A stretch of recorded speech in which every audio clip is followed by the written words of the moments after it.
तो हमने करा था नॉन वोलेटाइल सॉल्यूट, ठीक है ना, vapour pressure of solutions which contains non volatile solute, ठीक है, non volatiles which does not have their own vapour pressure, उस सॉल्यूशन का वेपर प्रेशर भी क्या कर देंगे, कम कर देंगे। इसमें हमने एक चीज़ करी थी, we have relative lowering of vapour pressure, relative lowering of vapour pressure which is equal to P naught A minus P A over P naught A.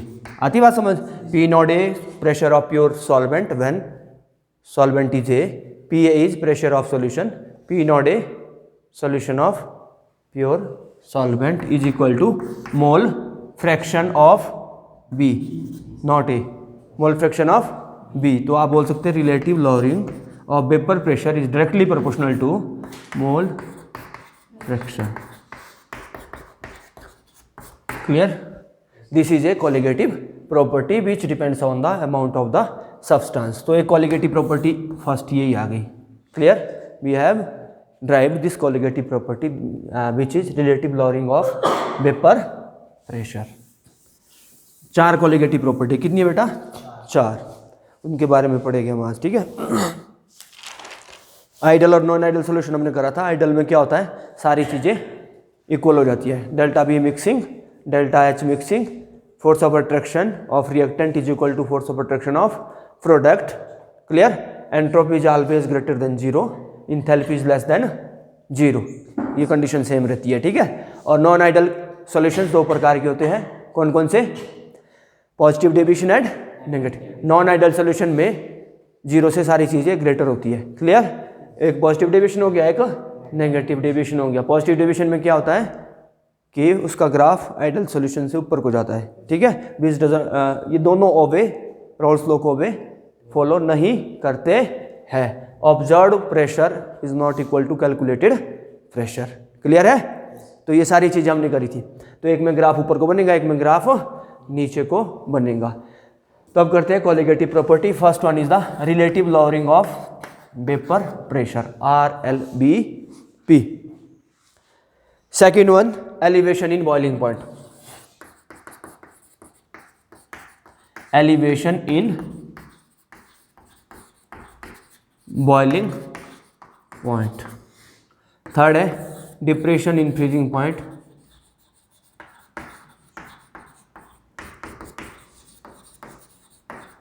Freezing point. Fourth है ऑस्मोटिक प्रेशर।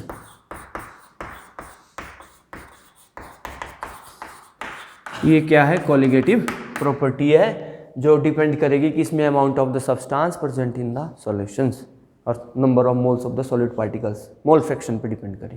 क्लियर है? Higher the number of moles, this doesn't depend upon the nature of the solute और solvent, ठीक है। ये किस पे depend करेगी, number of moles. जैसे number of moles 1 gram moles sugar के है, 1 ग्राम मोल्स ग्लूकोज के है, या 1 मोल ग्राम यूरिया के है, तो इसी पे डिपेंड करेगी, ये नेचर ऑफ द सॉल्वेंट पे डिपेंड नहीं करेगी, ठीक है।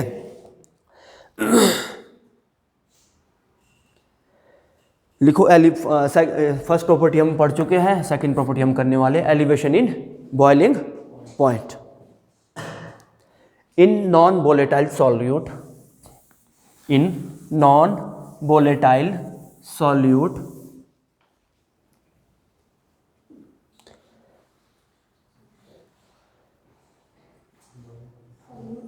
non-volatile solute is added in a solution, in नहीं लिखना है ना, non-volatile solute is added in a solution, then vapor pressure will decrease,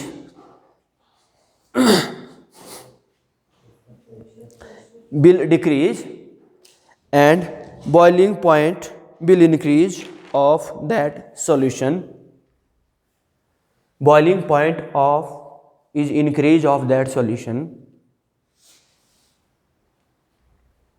अब लिखो बॉइलिंग पॉइंट की definition according to here in terms of vapour pressure.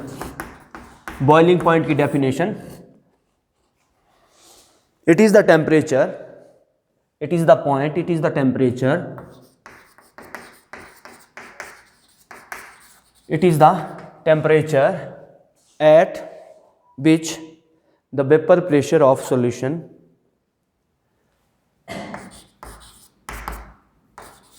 at which vapor pressure of solution is equal to the atmospheric pressure. Clear? आगे इतनी बात समझ? ये एक ऐसा temperature, it is the temperature या it is the point at which the vapour pressure of solution become equal to the atmospheric pressure is known as boiling point. Clear इतनी बात? जब हम ऐड करेंगे क्या करेंगे बेटा, जैसे फॉर एग्जांपल ये कोई लिक्विड है, ठीक है, यहाँ पे कोई प्रेशर पड़ रहा है ना, दिस इज एटमॉस्फेरिक प्रेशर. आ रही समझ बात? क्लियर है? तो क्या होगा, वो लिक्विड बॉयल कब होगा, अब प्योर सॉल्यूशन है तो उसका वेपर प्रेशर अधिक है ना, वेपर प्रेशर, बॉइलिंग पॉइंट कम हो जाएगा. जब हम उसमें नॉन वोलेटाइल सॉल्यूट डालेंगे तो इसका वेपर प्रेशर क्या हो जाएगा, कम हो जाएगा, दबा देगा उसको, ठीक है, तो बॉइलिंग पॉइंट क्या हो जाएगा, बढ़ जाएगा. तो उसे क्या बोलेंगे, elevation in boiling point. Elevation in increase in the boiling point due to the addition of non volatile solute, due to the addition of non volatile solute. अब इसका ग्राफ बनाते हैं, ठीक है, वेपर प्रेशर वर्सेस टेम्परेचर.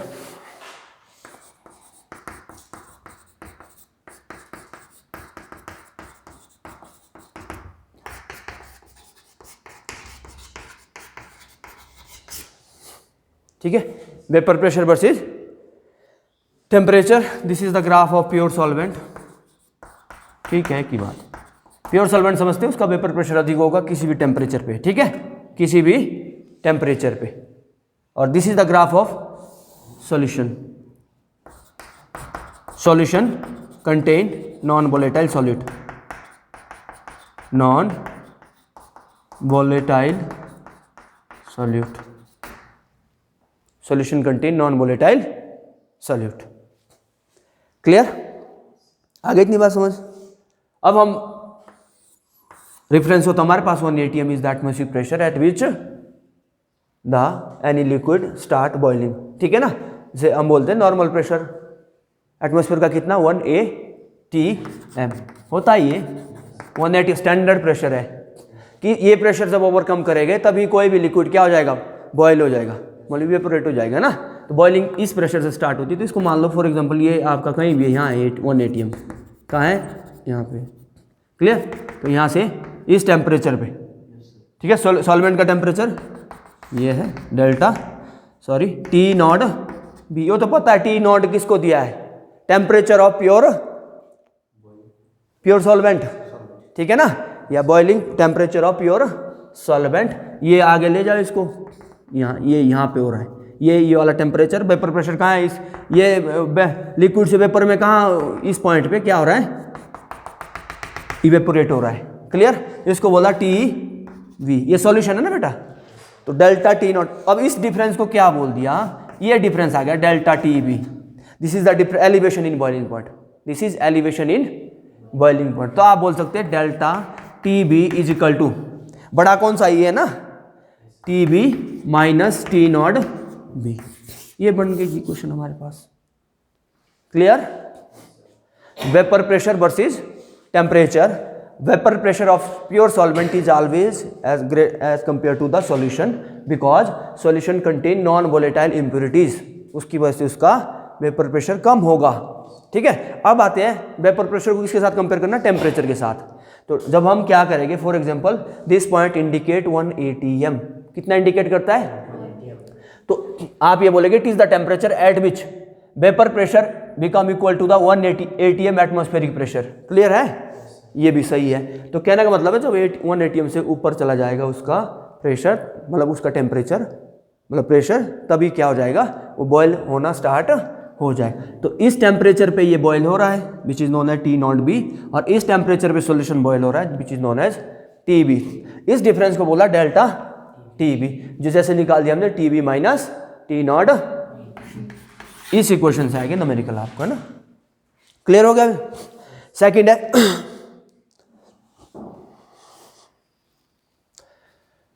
हो गया जितना.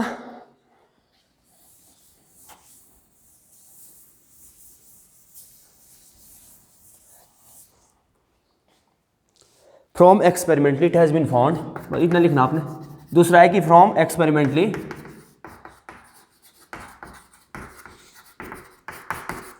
It has been proved या फाउंड, कुछ भी लिखो ना, proved that delta T F T B is equal to directly proportional to molality. Delta T B is directly proportional to molality. Molality आप जानते हैं, number of moles of the solute dissolve per KG of the solvent. वही बात आ गई, number of moles of solute dissolve per KG of solvent, उसे ही molality बोलते हैं। यूनिट मोल पर केजी इसका यूनिट। क्लियर? तो दूसरा आ गया ये डेल्टा, अब यहाँ देखो भाई, molar elevation constant delta T B is equal to K M. K is the molar elevation constant. Molar elevation, ध्यान रखना ये एग्जाम में आता है। K is the molar elevation constant, और इव्यूलोस्कोपिक कांस्टेंट भी बोलते हैं। क्या बोलते हैं? Ebullioscopic constant. ये ध्यान, ये रखना है ध्यान, constant. This is important examine point, board examination point of view. ठीक है, K is the molar elevation constant. के का यूनिट आप निकाल सकते हैं, निकाल दो यूनिट। कितना है? K is equal to delta T B over, इसको ऐसे भी लिख सकते एम। ठीक है, डेल्टा टी बी का तो आपका केल्विन ही होगा। टेम्परेचर का ऐसा यूनिट क्या है? केल्विन है। कितना बेटा? मोलैलिटी का मोल, केजी इधर चला जाएगा। ठीक है, मोल, तो इसका बन गया, क्या बन गया कि केल्विन पर mole is the unit of molar elevation constant और इव्यूलोस्कोपिक कांस्टेंट। ठीक है, इसकी डेफिनेशन लिखो, define K B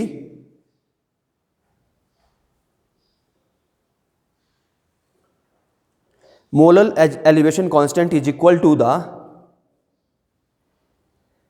molar elevation constant is equal to the elevation in boiling point, elevation in boiling point for a solution,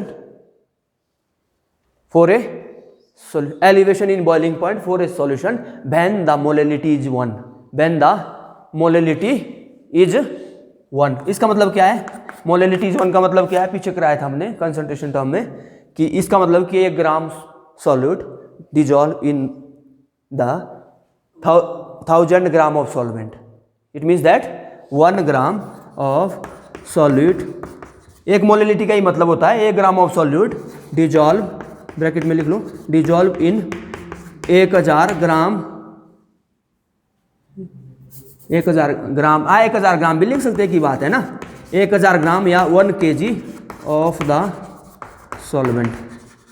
जो भी लिखना आपने, दोनों एक चीज है, 1000 ग्राम या 1 kg of the solvent. Clear है?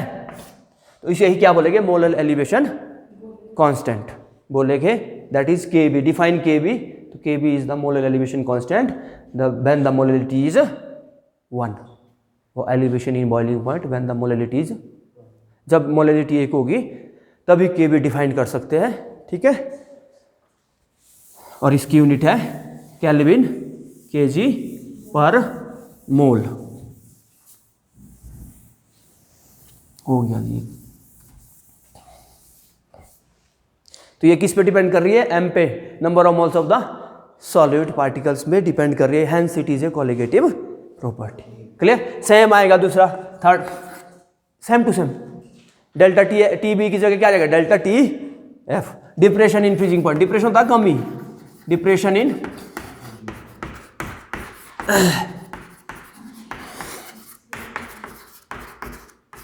Elevation in boiling point, depression in freezing point. Freezing point कम हो जाएगा सॉल्यूशन का एज कंपेयर टू सॉल्वेंट, वही चीज आ गई। क्लियर है? ग्राफ सेम पढ़ना आपका, सेम आएगा।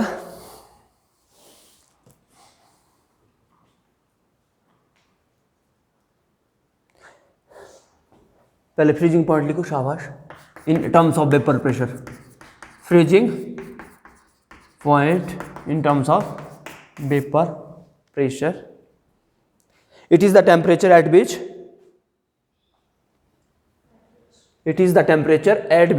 vapor pressure of liquid state become equal to the vapor pressure of liquid state become equal to the vapor pressure of solid. मतलब लिक्विड का वेपर प्रेशर बराबर हो जाए सॉलिड के वेपर प्रेशर के, ऐसा टेम्परेचर जहाँ पे vapour pressure of liquid will become equal to the vapour pressure of solid. Clear इतनी बात? ठीक है, तो आप बोल सकते हैं इसको भी सेम निकालना, पहले ग्राफ बनाते हैं, सेम ग्राफ।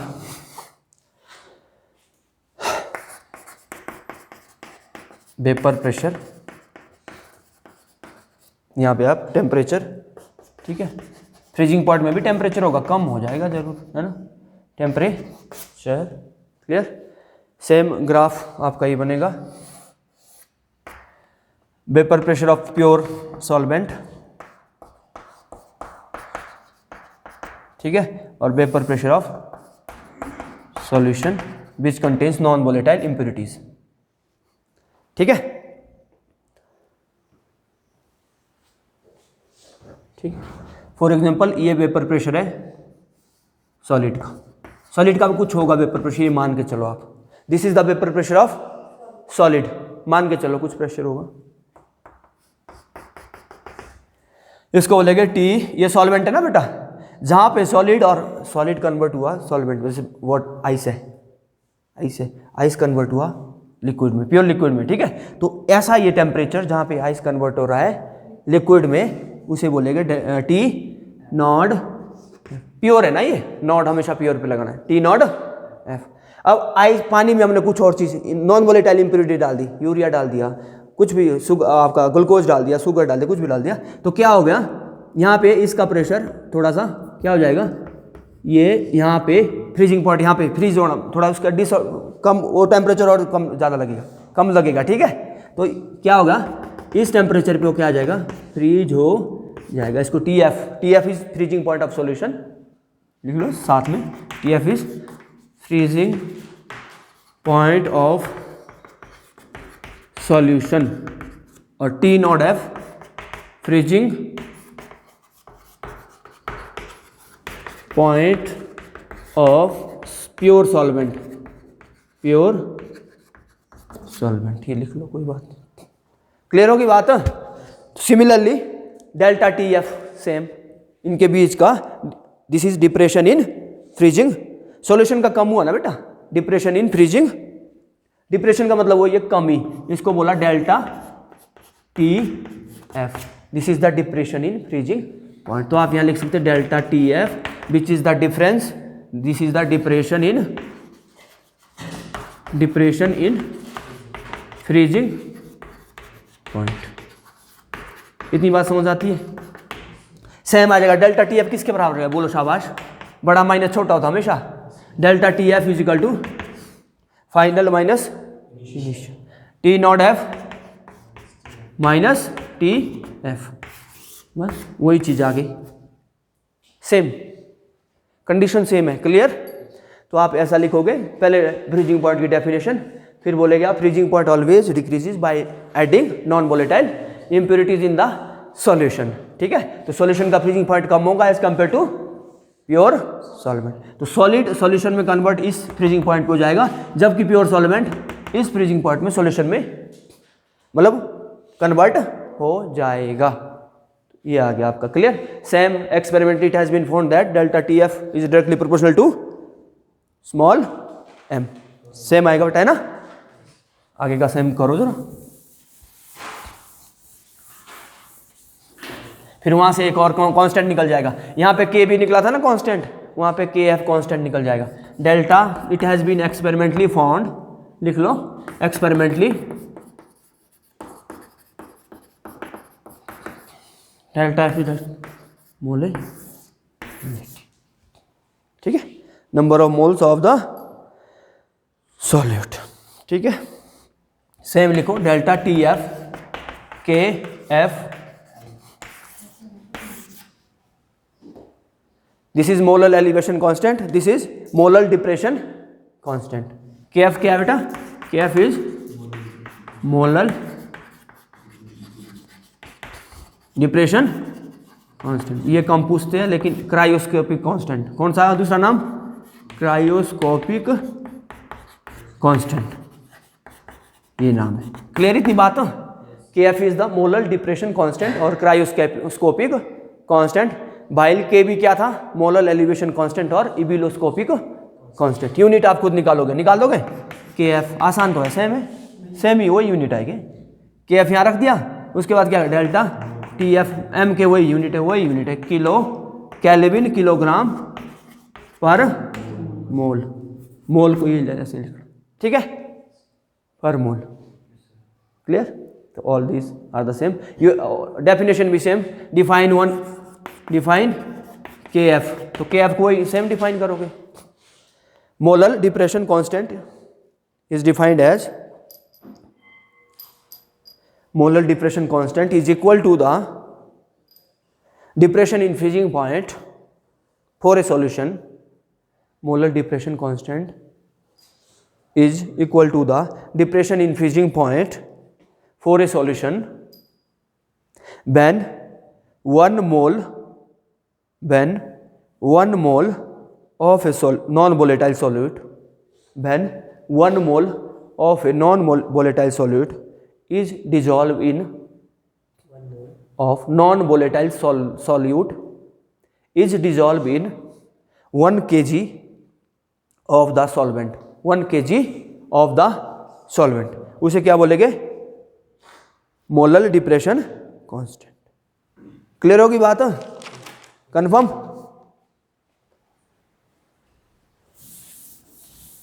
दोनों का एक न्यूमेरिकल देता हूं, कौन कर लोगे आप? देखते हैं, घर से ले आओ चाहे अपने आप करो, है ना? मैं लिख लेता हूँ।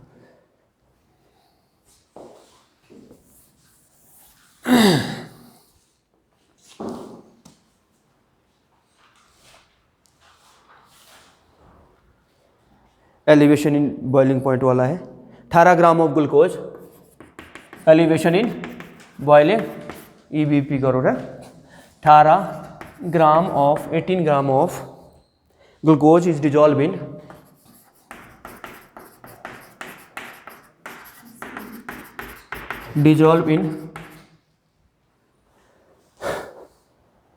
1 kg water,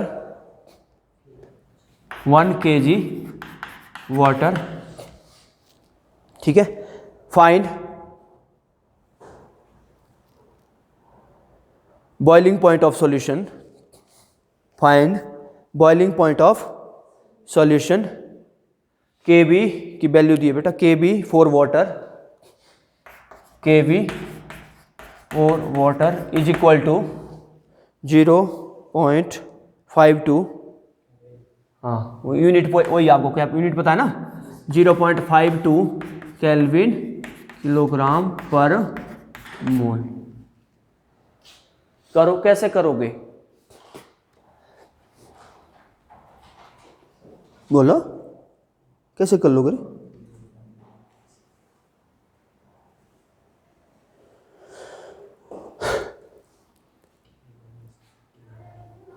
क्या क्या दिया है? 18 gram of glucose, this is the mass of solute, है ना,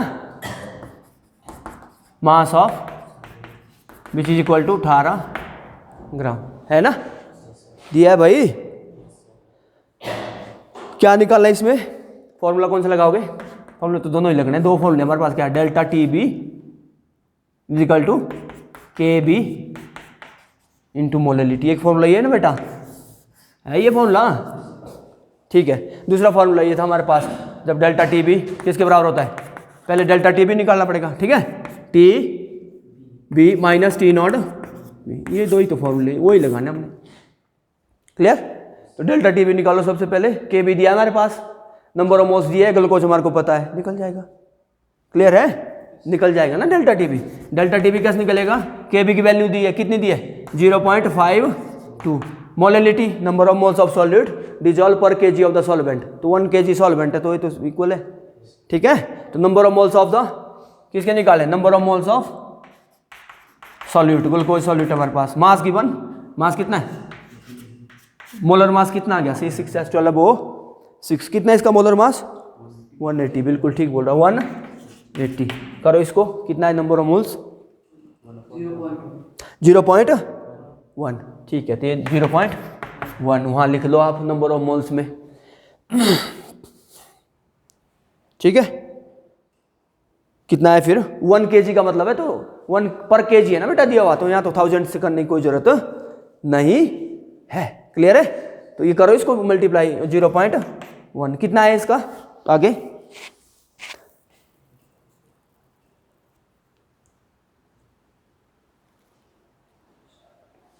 कितना है 0.052, ठीक है 0.052 ये आ गया जो हमारे पास। This is the value of delta T B, है दिया हुआ डेल्टा टी बी, तो एक वैल्यू ये दी होगी, और क्या दिया हमारे पास, और दिया है कुछ, 18 ग्राम ग्लूकोज वाटर फाइंड,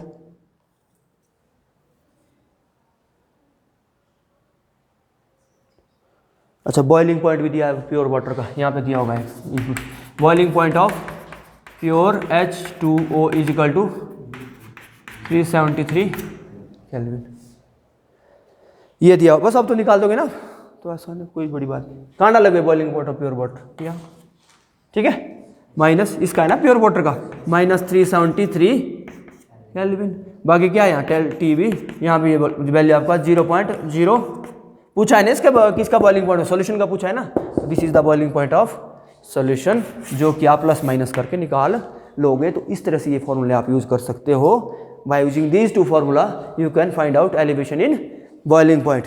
आप बॉइलिंग पॉइंट सॉल्यूशन का भी निकाल सकते हैं, आप डिफरेंस भी निकाल सकते हैं, ठीक है, और आप प्योर सॉल्वेंट का भी निकाल सकते हैं। क्लियर है भाई। दूसरा एक डिप्रेशन का एक एग्जांपल करते हैं, आफ्टर देन सेम आएगा ना, डिप्रेशन इन फ्रीजिंग पॉइंट, थोड़ा जाना गड़बड़ गया, चलो कोई नहीं। Depression in freezing point, but amount of, एक ही करना बस, एक example, but amount of ethanol, but amount of ethanol assumed as non volatile, ठीक है, assumed as non volatile, but amount of ethanol assumed as non volatile means ये solute होगा ना, must be dissolved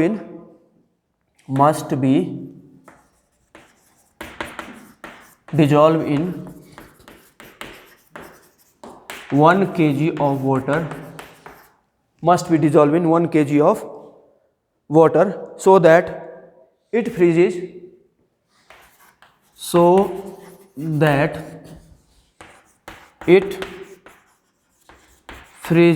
at -2 degree Celsius, ठीक है। Freezing point of water is 0 degree Celsius, freezing point of H2O is 0 degree Celsius, ठीक है। KF4 water is, यहाँ KF दिया होगा, KF4 वाटर इज दिया है बेटा, देखो इसमें कितना होगा 1.86 केल्विन किलोग्राम पर मोल। लिख के बार बार आपको ये चीज़ें ध्यान रह जाएगी, क्लियर। तो आपने क्या करना है, amount, but amount of CH2 must be dissolve, मतलब x की वैल्यू निकाल लिए, मास ऑफ द सॉल्यूट, ठीक है ना, सॉल्यूट का निकालना है, this is non volatile solute, तो x की वैल्यू निकालनी है। कौन से लगाएंगे, वही फॉर्मूला लगाएंगे, KF directly is equal to किसके बराबर, फ्रीजिंग पॉइंट है ना, KF नहीं, delta T F is equal to KF into M, ठीक है। KF हमारे पास दिया है, डेल्टा TF भी यहाँ आ जाएगा, कैसे आएगा, देखो जो टेम्परेचर का डिफरेंस होता है हमेशा बेटा, ये बात लिख लो, temperature difference is equal, is always equal in case of degree Celsius और केल्विन। चाहे डिग्री सेल्सियस हो चाहे केल्विन हो, टेम्परेचर डिफरेंस दोनों के लिए क्या रहता है, बराबर रहता। हमको तो डिफरेंस ही चाहिए ना या डेल्टा टी एफ में। क्लियर है, आगे समझ बात। कितना डिफरेंस है, एक 0 है एक 2 है, तो 2 ही आ गया, कितना है 2, प्लस माइनस कुछ नहीं आएगा। ठीक है, डिफरेंस किस में रहेगा, चाहे केल्विन हो चाहे डिग्री सेल्सियस हो, कितना आएगा। तो डेल्टा टी एफ की वैल्यू हमारे पास कितनी है, 2 है। कितनी है, 2। Delta T F is equal to 0 minus 2 is equal to 2, मतलब 2 माइनस 0, जो भी ऐसा लिख सकते हैं आप। ठीक है, फिर एम क्या है, number of moles of solute, वो निकालने, number of moles of solute upon weight of solvent in KG. KG में तो पहले ही दिया 1 kg है। क्लियर, तो लिखो इसमें इसका मोलर मास निकालो कितना है, कितना है 50 कैसे आएगा, ध्यान से देखो, 12 दूना 24 प्लस 5 प्लस 6 लगा लिया प्लस 16, ये 46 आ गया बेटा।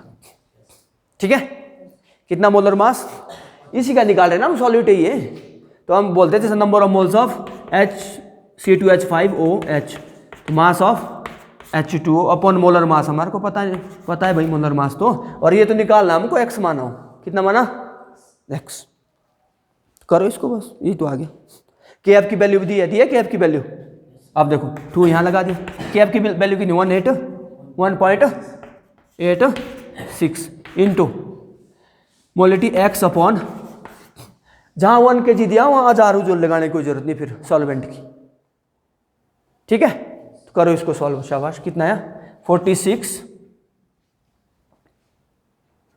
इंटू 2 कितना आ गया, ऐसा है ना, 46 into 2 upon 1.86 equal to x आ गया ना। ये कितना आ गया, 6 दूनी 12 का 2 लगी 1, 92 अपॉन 1.86 कितना है x, देखो जरा, गुणा यहाँ लगा लो और 2 0 लगा लो, 9200 बटा 186, वही आया x, कितना है देख लो, वैल्यू आ रही है, लाई कर रही है।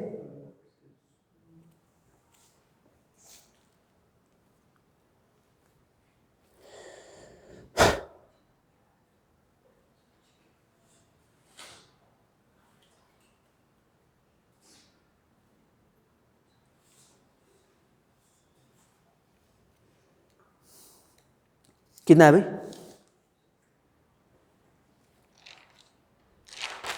जितना भी है वो आंसर है बस, फिर अगली प्रॉपर्टी पढ़ते हैं ना, एक एक न्यूमेरिकल काफ़ी। कितना है जी,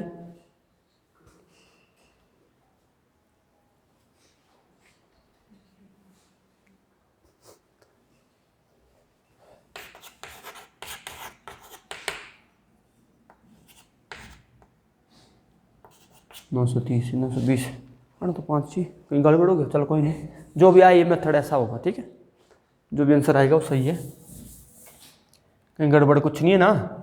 हाँ ठीक है, सब ठीक। ये तो कर ही सकते लास्ट में कैलकुलेशन।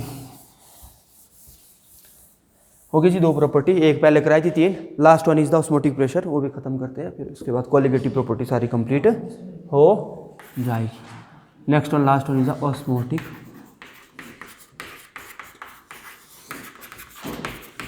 प्रेशर।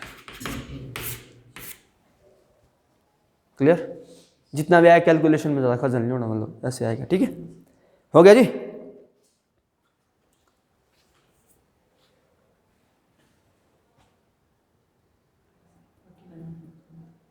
ठीक, क्लियर, ऑस्मोटिक प्रेशर। पहले ये बायो वाले को ज़्यादा पता होगा, डिफ्यूजन क्या होता है पता, जैसे परफ्यूम ले आ दो यहाँ से ऐसे कर दो तो डिफ्यूज हो जाएगा।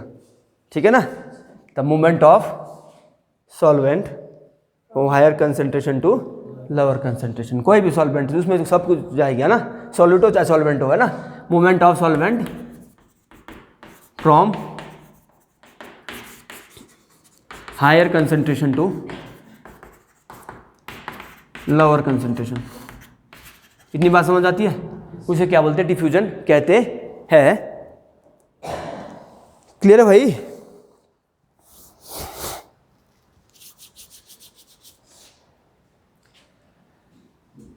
सॉल्यूशन की कंसंट्रेशन, उसी सॉल्यूशन को ज़्यादा कंसंट्रेटेड बोलते हैं बेटा जिसमें क्या है, सॉल्यूट की मात्रा अधिक होती है। ठीक है, जिसमें सॉल्यूट की मात्रा अधिक होती है। यहाँ कोई भी लेयर लगा लो बीच में वॉल, ठीक, ये आ गया C1, ये आ गया C2, solution 1, solution 2, solution 1, solution 2।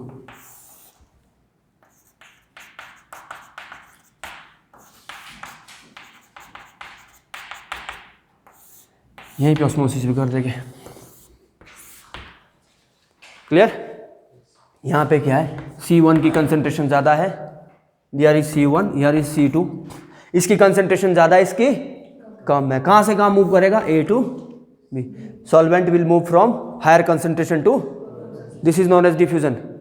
Concentration का मतलब होता है कि नंबर ऑफ सॉलिड पार्टिकल ज़्यादा है सॉल्यूशन में। ठीक है, अब दूसरा, यहाँ पे C2 की कंसंट्रेशन ज़्यादा है, यहाँ C1 की कम है। C2 की ज़्यादा है, C1 की कम है, यहाँ से यहाँ को मूव करेगा। इसको बोलते हैं सिंपल डिफ्यूजन। कोई भी चीज़ आ सकती है, डिफ्यूज हो सकती है। ठीक है, ठीक है। Number of moles of the solute या सॉल्वेंट, मतलब सॉल्वेंट पार्टिकल भी move from higher concentration to low concentration, उसको बोला हमने डिफ्यूजन। क्या बोला? क्लियर इतनी बात? अब क्या करेंगे हम, यहाँ सेमी परमेबल मेम्ब्रेन लगा देंगे। क्या लगा देंगे बेटा? सेमी। डिफ्यूजन में तो सारी चीज़ें जाएगी सॉल्वेंट के साथ। कैसे लगा देंगे? Semi permeable SPM, semi permeable membrane.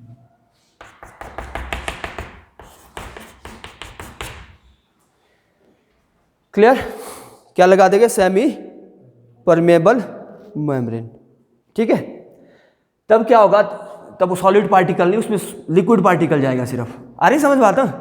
Solid particle can not move. Diffusion में तो क्या होगा बेटा, सॉलिड पार्टिकल भी मूव कर लेगा, पूरा सॉल्यूशन ही जाएगा। ठीक है, लेकिन in case of semi permeable membrane only those, मतलब सॉल्वेंट ही जाएगा, मतलब अब लिक्विड पार्ट ही जाएगा। क्या जाएगा? Liquid part, from their higher concentration to their lower concentration. अब ये बात समझ में, हमने सॉल्वेंट है, क्लियर, सॉल्यूट है, तीसरा सॉल्यूशन है। ऑस्मोसिस की 3 डेफिनेशन बनेंगे। अब देखो आप, सॉल्वेंट C1, C1 है ना, कंसंट्रेशन ज़्यादा है, यहाँ सॉलिड पार्टिकल ज़्यादा है। क्या है? Solid particle. सॉल्वेंट तो कम है ना बेटा, सॉल्वेंट क्या है? एक बात, सॉल्यूट ज़्यादा है। आई बात समझो, सॉल्यूट भाई ये तो कहीं नहीं जाने, सॉल्यूट तो कहीं नहीं जाएंगे, सॉल्यूशन जाएगा। आ रही समझ बात? अब हमने बोला concentration of solution, clear, concentration of solution. तो आप बोल सकते हैं what is osmosis? Osmosis is reverse to the diffusion, है ना, उल्टा है ना। अब देखो ऑस्मोसिस क्या बोलता है,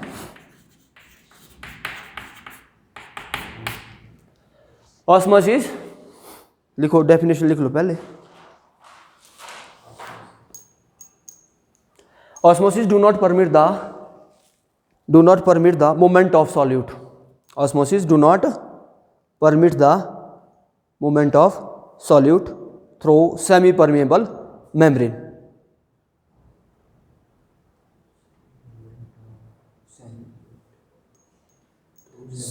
semi permeable membrane.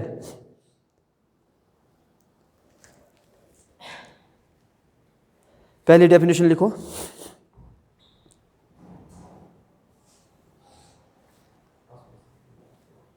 the moment of solvent molecules from their higher concentration to lower concentration, moment of solvent molecule from their higher concentration to their lower concentration through a semi permeable membrane is known as osmosis. एक definition clear. Higher concentration to lower concentration through a SPM semi permeable membrane is called osmosis. Second definition लिखो बेटा।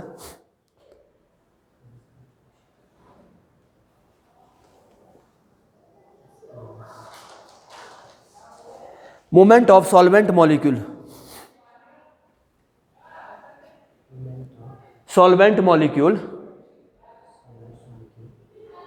from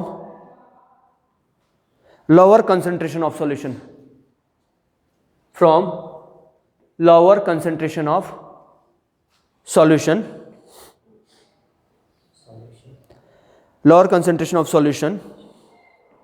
to their higher concentration of solution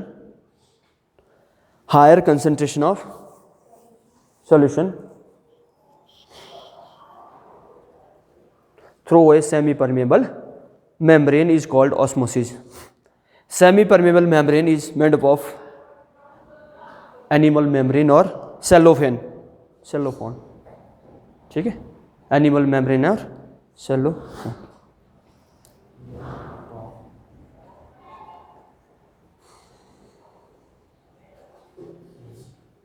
ठीक है।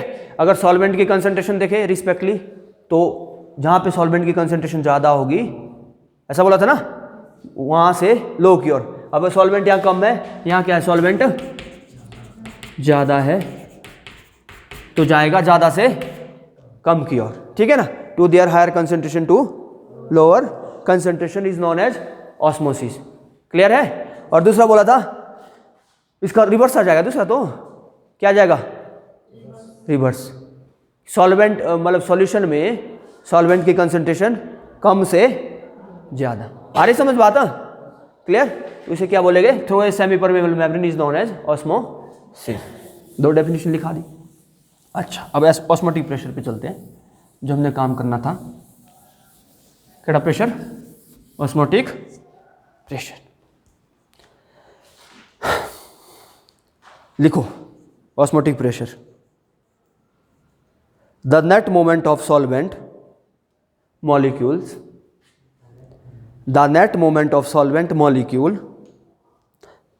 from solvent to solution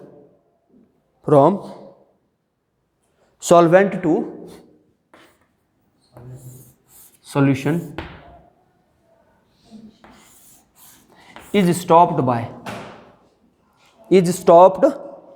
by applying some extra pressure, bracket में लिखो पाई, some extra pressure over solution is called osmotic pressure, है ना। यहाँ देखो,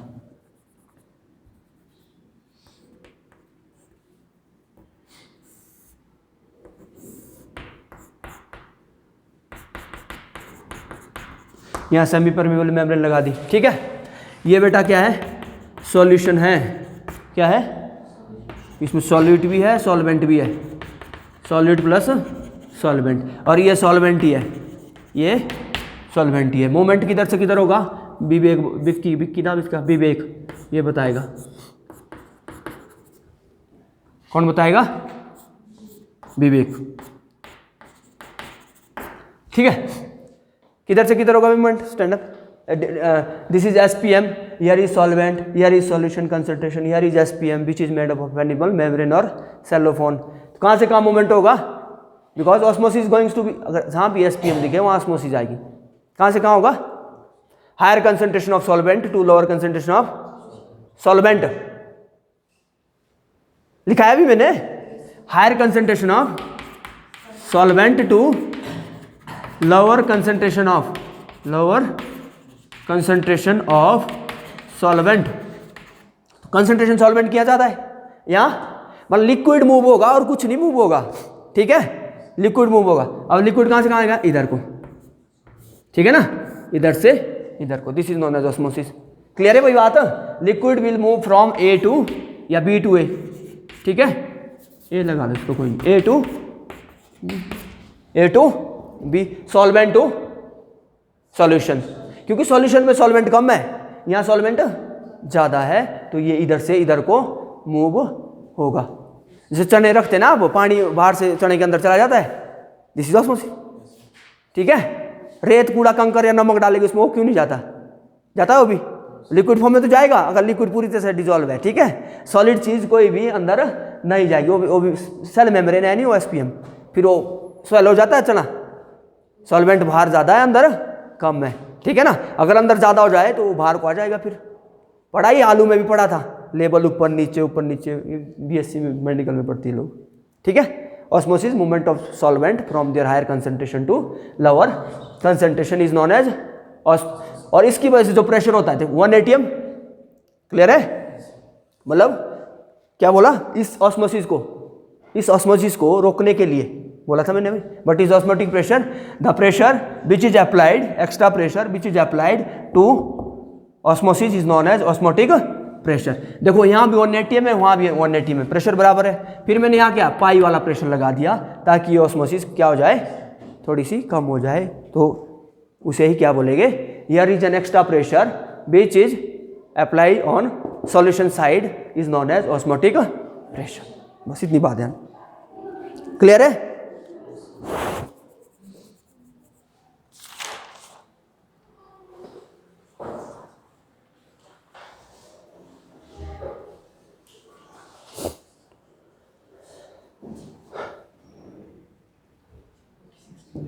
कोई बात नहीं, फिर अगला सेम लिखो अब, शाबाश, कोई बात नहीं, हो गया ये।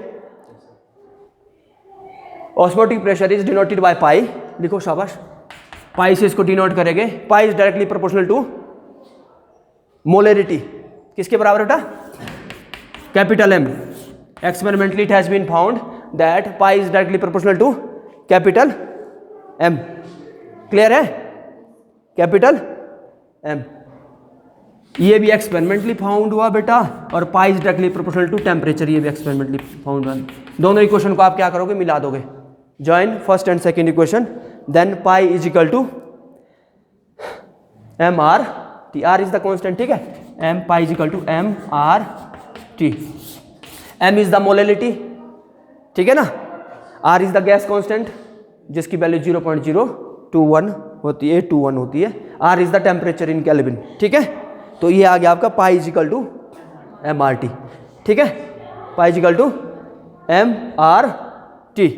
पाई को प्रेशर है, पाई क्या बेटा, प्रेशर भी है, लिक्विड की बात हो रही है, और ये पाई क्या है, एक प्रेशर है। मोलरिटी क्या, number of moles dissolve per litre of the solution है ऐसा, आर टी। अब देखो पी भी equal to N R T बन गया, पढ़ा था हम पीछे, ideal gas equation which is used in case of gas, which is used in case of, उसी के रिस्पेक्ट में हमने दूसरी इक्वेशन बना दी जो कि लिक्विड में यूज होती है। तो pi is equal to M R T is the equation which is use to identify to calculate the osmotic pressure.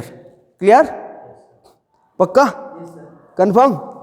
ठीक है, कैलकुलेट द ऑस्मोटिक प्रेशर, घर के लिए calculate the osmotic pressure, the osmotic pressure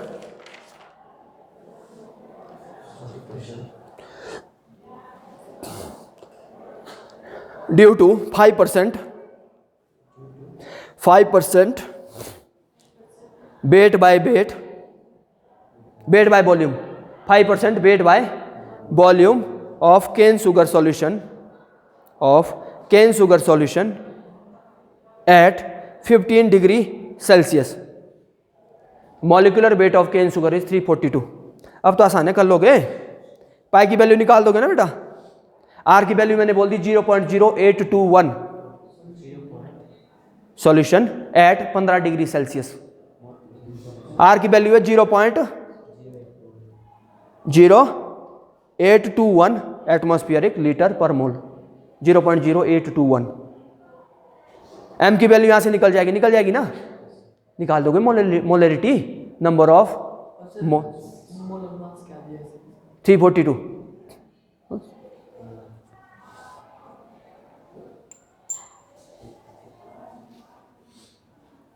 ठीक है, मतलब ये आगे को आ रहा है, यहाँ कोई प्रेशर बन रहा है, उसे ऑस्मोटिक प्रेशर बोलते हैं। एक है रिवर्स ऑस्मोसिस। रिवर्स ऑस्मोसिस का मतलब ये एक्स्ट्रा प्रेशर हम अप्लाई करेंगे। क्या करेंगे बेटा? Extra pressure. ये तो स्पॉन्टेनियस है, कैसा है प्रोसेस है?